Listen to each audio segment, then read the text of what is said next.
You have probably read and thought a lot about what therapy based on differentiation of self involves. And I'm going to summarize some of what I see that includes and then illustrate that in this part of the presentation.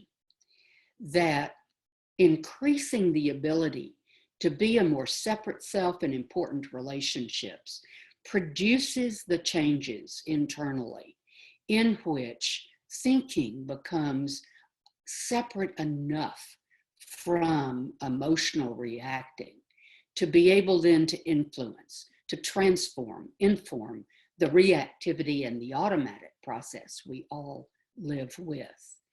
And the process of working on recognizing, thinking, and separating it from reacting promotes the ability to do that in relation to the important people in our lives, where it is most difficult. Dr. Bowen, throughout his book, throughout his videotapes and work, associates this process of developing more strengths in the capacity to be a self with the extended family work, that this process requires learning about how each family functions as an emotional system. It involves doing a research study of one's own family.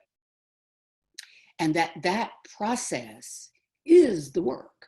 In that process, we activate the reactivity, come to see it better, and have the opportunities to decide how to function differently and reflect a greater level of maturity than that with which we left home.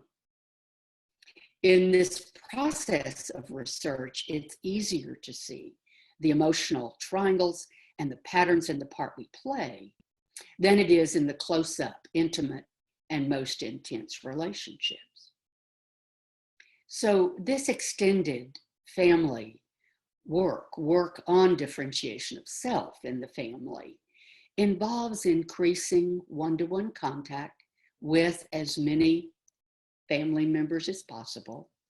It means expanding contact beyond the parents to be able to see the family the parents were part of.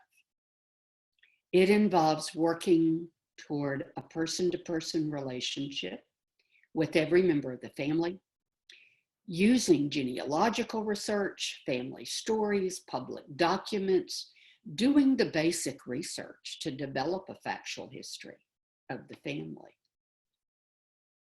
It involves being present at times when anxiety and intensity are high, because those times are ones where the reactivity and anxiety patterns are strongest, most intense, and one can observe them more clearly than when the family is calm or when one is living at such a distance that we are avoiding the anxiety and the intensity. We have to learn to avoid avoiding. These are all steps that allow one to observe that reactivity, to see what is togetherness. What does it mean to be more of an individual?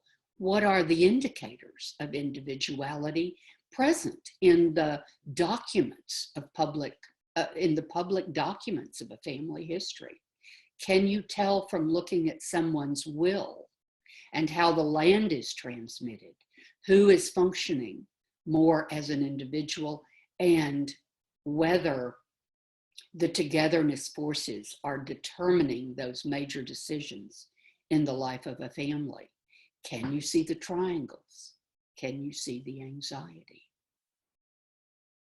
The process described in this method allows one to better recognize anxious reactions. And you've probably read this and already begun to marvel at what the heck does it mean to contain one's own anxious reactions. particularly in a psychotherapy field that for decades has focused on reflecting, expressing emotional reactivity, verbalizing it, all the basis for that is in conventional theory, runs counter to what Bowen theory and this methodology recommends to contain one's own anxious reactions, which interrupts them, allows one to refocus on self and make changes that decrease one's own anxiety level. One becomes more objective about self and others and increases and focuses on being more responsible for self in all these relationships. So nobody does this in a day or a year